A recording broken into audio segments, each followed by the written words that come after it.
বাংলাদেশের প্রধান বাণিজ্যিক হাব চট্টগ্রাম বন্দর। সম্প্রতি চট্টগ্রাম ড্রাই ডক লিমিটেড বন্দরের নিউমোরিং কন্টেইনার টার্মিনালের দায়িত্ব নেয় কন্টেইনার হ্যান্ডলিংয়ের গতি ও দক্ষতা বেড়েছে। বন্দর পরিদর্শন করে নৌপরিবহন মন্ত্রণালয়ের উপদেষ্টা বলেন, দেশীয় বাণিজ্যিক অবকাঠামো আরও শক্তিশালী হতে চলেছে। চট্টগ্রাম থেকে আরও জানাচ্ছেন একে আজাদ। বেসরকারি অপারেটর সাইপ পাওয়ারটেকের চুক্তির মেয়াদ শেষ হওয়ায় 7 জুলাই থেকে চট্টগ্রাম বন্দরের নিউমোরিং কন্টেইনার টার্মিনাল পরিচালনা করছে চট্টগ্রাম ড্রাই ডক লিমিটেড। নৌবাহিনী নিয়ন্ত্রিত প্রতিষ্ঠানটি দায়িত্ব নেওয়ার পর কন্টেইনার হ্যান্ডলিংয়ের গতি ও দক্ষতা চোখে পড়ার মতো বেড়েছে। তথ্য বলছে 7 জুলাই থেকে 24 জুলাই পর্যন্ত এনসিটিতে 12.10% বেশি কন্টেইনার হ্যান্ডলিং হয়েছে, যা আগের তুলনায় 405টি ইউএস বেশি। এই সময়ে 30টি জাহাজের কন্টেইনার লোড আনলোড করেছে ড্রাই ডক। বর্তমানে 4টি জেটিতে একযোগে 4টি জাহাজে পণ্য ওঠানামার কাজ চলছে। এই বন্দরের একটা মূল চালিকা শক্তি হচ্ছে এই এনসিটি। এই বন্দরের এই এনসিটি অপারেশনটাকে যেন কোনোভাবেই ব্যাহত না হয়, এটার জন্য 24 ঘন্টা অপারেশন থাকে, একটা মিনিটের জন্য যেন বন্ধ না হয়।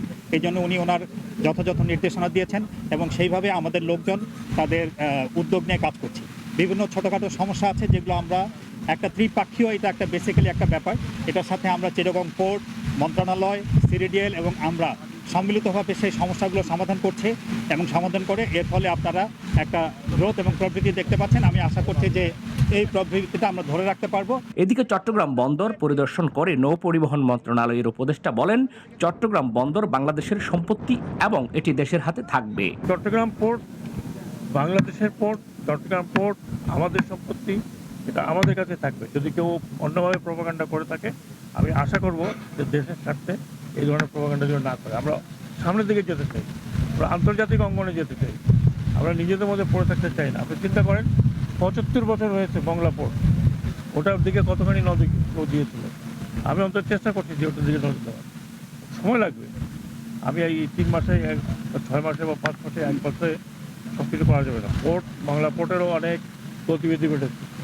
সেটার চেষ্টার জন্য আজকে আমি এনবিআর সবাই এখানে আছে। বিকেলে এনবিআর সাথে কথা বলবো আরও কীভাবে ইনক্রিজ করা যায়।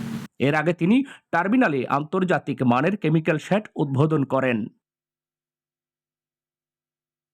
একে আজাদ, নাগরিক, চট্টগ্রাম।